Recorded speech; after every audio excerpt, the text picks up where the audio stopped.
All right, Roger Martin here from Billings, Montana. And I'm starting out here with cultivating holy envy for other faiths. This article started me thinking about other groups, politically and morally and otherwise, that have helped Donald Trump.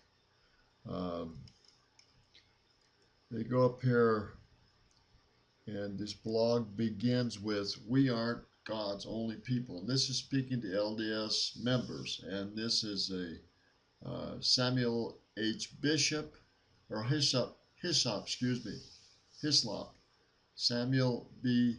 Hyslop, and he's speaking to us and telling us that there are a lot of other faiths out there, and we need those faiths. We need the understanding and work with those faiths to get things done. We cannot do it by ourselves.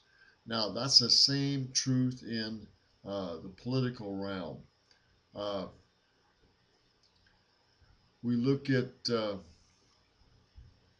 all these other groups. Here, we're going to bring this out.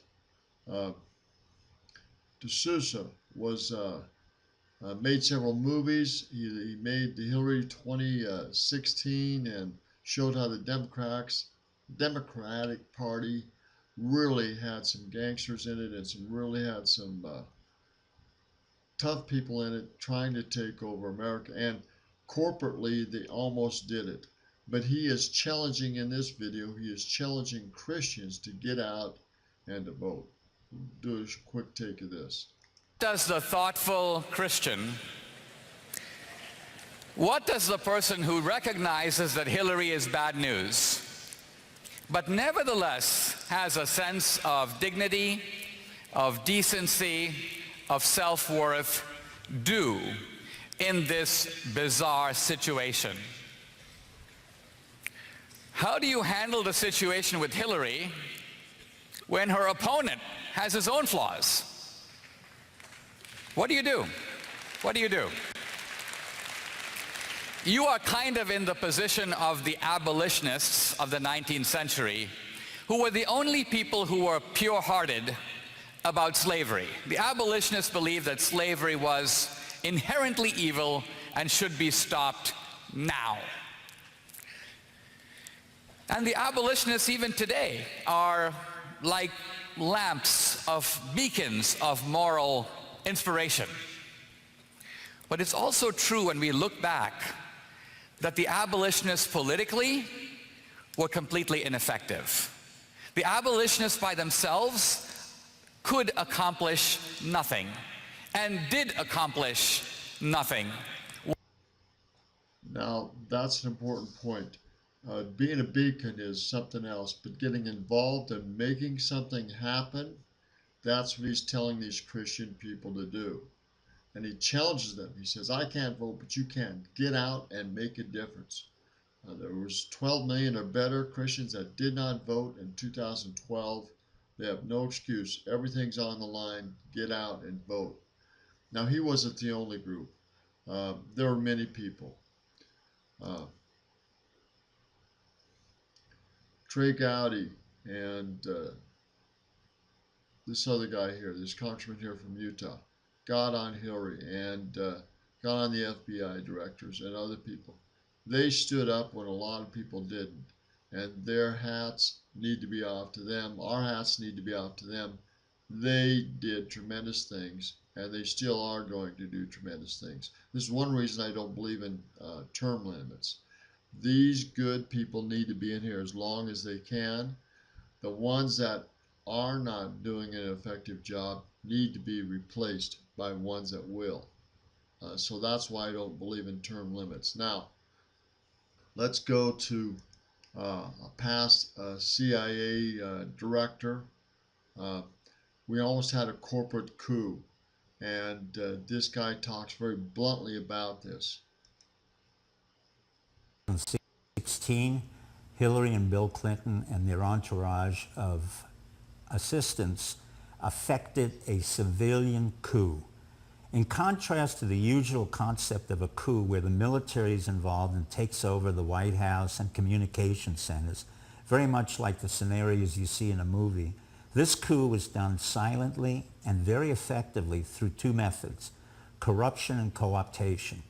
The Clintons have been involved in co-opting our White House, our judiciary, our CIA, our Federal Bureau of Investigation, our Attorney General, Loretta Lynch, and our Director of the FBI, James Comey, for some time now. What they've done is to make sure that they were part and parcel of a group of people who were interrelated through political cronyism. However, in order to stop this coup, we in the intelligence community and others involved have informally gotten together, and with their permission, I am beginning to announce that we've initiated a counter coup through Julian Assange and WikiLeaks.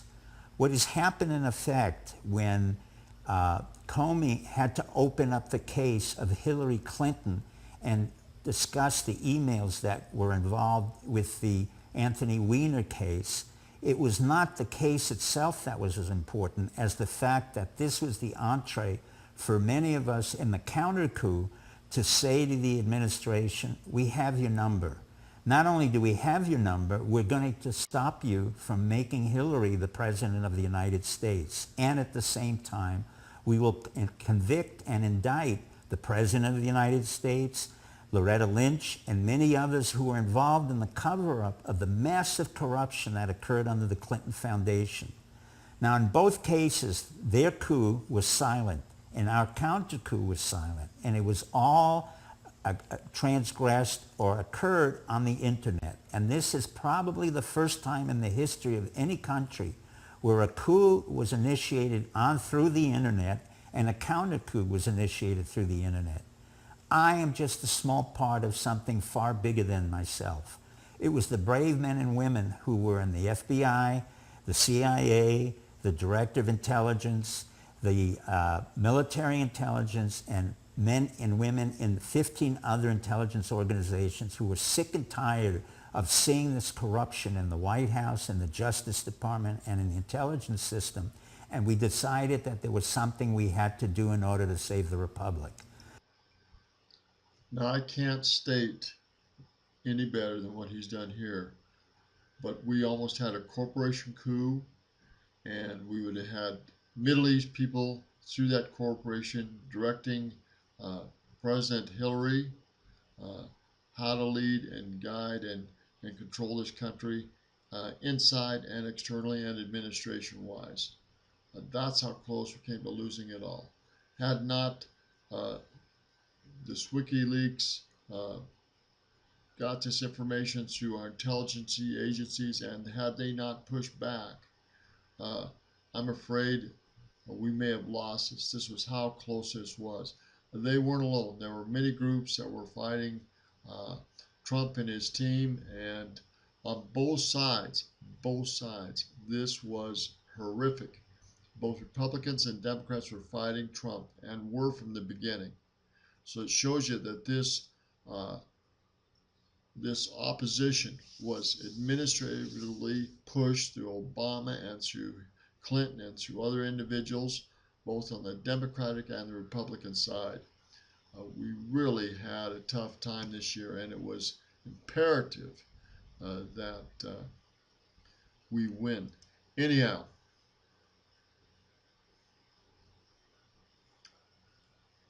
I'm going to show here that these rallies, this is in Florida, were so important and so key. And the gal that orchestrated a lot of this and controlled this and did what she needed to do needs our support and thanks. But these rallies were so important. The massive turnout in vote-wise was so important in Florida, Ohio, Pennsylvania, Wisconsin, Michigan were so key to his victory because California was gone and some of these other big states were gone because of their liberal mindset and the corruption going on in there. Anyhow, then lastly, these support people. Trump says in his victory speech, and this is so important, that we must unite. Very sincere. Now it's time for America to bind the wounds of division. have to get together. To all Republicans and Democrats and independents across this nation, I say it is time for us to come together as one united people. It's time. I pledge to every citizen of our land that I will be president for all Americans, and this is so important to me. So he asked for unity, unlike many of the Democrats who have done nothing. Anyhow, we go on here. When he starts bringing up all these people, look at all these people on the stage and all the things that were involved. I mean, look at these people. There are not only his family, but there are a ton of people here. I love you and I thank you, and especially for putting up with all of those hours. This was tough. This was tough. Long, hard-fought battle, but clearly a difference between him and Hillary is tremendous as far as love, principles, actions. Look at the support in the groups. And this is in New York, New York.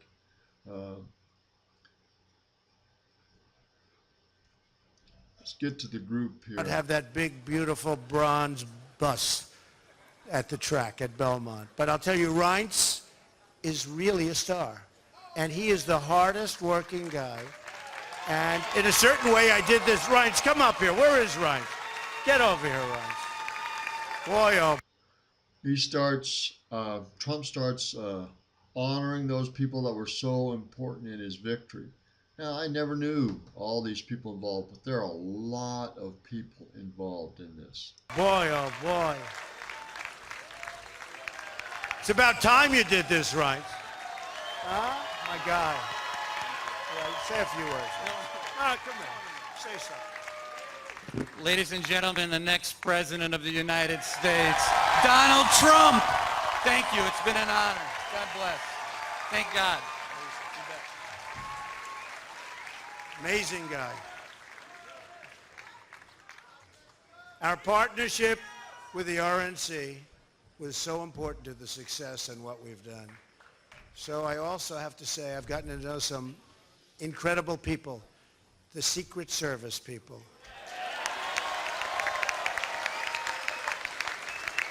They're tough, and they're smart, and they're sharp, and I don't want to mess around with them, I can tell you. And when I want to go and wave to a big group of people and they rip me down and put me back down in the seat, but they are fantastic people, so I want to thank the Secret Service. He thanks a lot of people. There were a lot of people on the stage, people I never knew, behind the scenes working to pull this off. Smart people, dedicated people. One of the greatest opponents was the media, and the media, our national media by and large, sucks.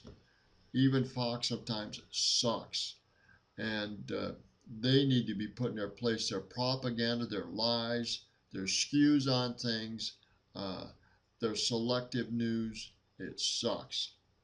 All I know is that much work needs to be done, and this nation needs to come together, and it can't be done individually. It has to be done collectively, and people need to get involved and stay involved. This is not over. You will say, so many of you worked so hard for us, but you will say that that was something that you really were very proud to do, and I can thank you very much. And I can only say that while the campaign is over, our work on this movement is now really just beginning. We're going to get to work immediately for the American people. And we're going to be doing a job that hopefully you will be so proud of your president. You'll be so proud. Again, it's my honor. It was an amazing evening. It's been an amazing 2-year period. and I love this country. Thank you. Thank you very much. Thank you to Mike Pence. Thank you, everybody.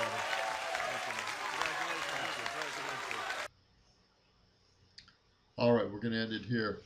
I don't know if it'll cut off my voice or not, but now we need to really get to work. Now we really need to pull together, and now we really need to use the best people in the cast.